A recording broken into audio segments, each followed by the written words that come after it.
We have two small children, and it's woken them up in the middle of the night before, and they're wondering, is the plane going to land on the house? Neighbors turning to our 8 News Now investigators after they say a plan to make the sky safer is making their lives a nightmare. They say it's more than just an inconvenience. Yeah, some are accusing the government of misleading them. 8 News Now investigator David Charnes getting answers as their cries for help get louder.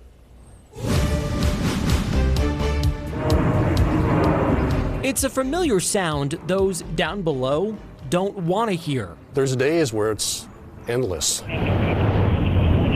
Planes taking off from Las Vegas's Harry Reid International Airport, one of the nation's busiest. Who hears the planes over their houses? These neighbors all live in the Western Trails neighborhood, 2 miles southwest of 2 runways. Ed Reed moved here 45 years ago. It quickly evolved into something a lot more. That evolution came with the Federal Aviation Administration's Metroplex project. High traffic volume, restricted airspace. A reconfiguration of traffic flow over the Las Vegas Valley in the name of efficiency and safety. I just wanted you to know that I write everything down. Karen Borgman moved here in 1988. I have a whole bunch. She writes down every plane that goes over, The date of the plane. reporting it to an airport hotline. I've been able to read the word Delta on the bottom of a plane, and I'm lighter than a bat. The Las Vegas Metroplex, one of 11 across the country, adjusted aircraft patterns and route assignments. While Clark County owns the airport, the FAA runs the skies and how to get there.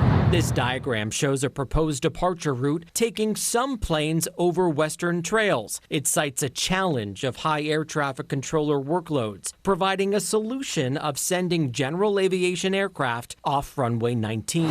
But general aviation isn't just small planes. It includes noisy jets, even chartered commercial airliners. This map shows runway 19 and the now implemented departure plan, taking some planes right over the Western Trails neighborhood after they leave the ground. We were kind of promised one thing, and they're doing something else.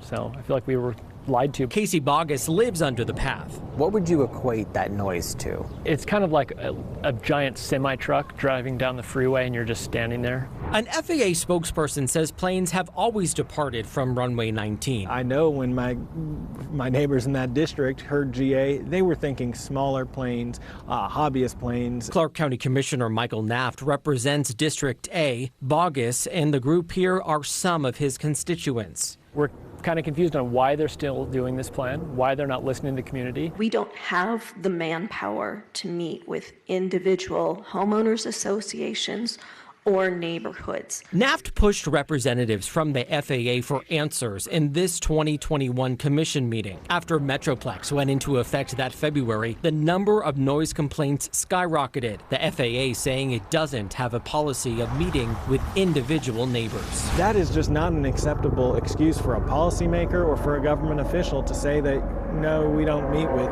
everyday citizens. During that meeting, the FAA said the procedure in question was part of a wide-ranging environmental study and sound model. That model, run before the 2020 census, uses population data from 2010. Since then, the population in the zip code southwest of the airport has increased by 38%, the number of homes by 20. Bogus bought his, not expecting planes flying right over. Yeah, we did choose to live near the airport, but the flight paths have been established for I don't know how long. But the flight paths are the flight paths. In addition to the general aviation departure plan, the FAA says a limited number of commercial planes use the route in certain weather conditions, particularly when it's windy. An FAA spokesperson telling the 8 News Now investigators, while the route is primarily for general aviation aircraft, the FAA also assigns it to airliners when wind conditions prevent them from safely departing on other runways. But in that sound study, the FAA kept the types of planes in their model of making changes versus doing nothing exactly the same, adding, quote, "The proposed air traffic procedures do not change runway use." They're paid for by taxpayer dollars, and they ought to be accountable. The FAA made some changes, working with airlines to make a runway 19 departure and right-hand turn a last resort. But that's not stopping large charter jets of the same make and model, classified as general aviation, from taking off. So now they're,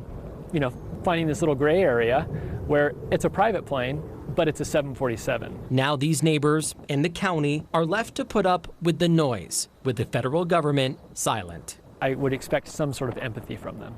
The FAA declined to talk to us on camera, but a spokesperson says the agency met with neighbors over the course of several years. They say they explained general aviation could include large jets, even those chartered commercial planes that are the most disruptive. I'm David Charnes, 8 News Now.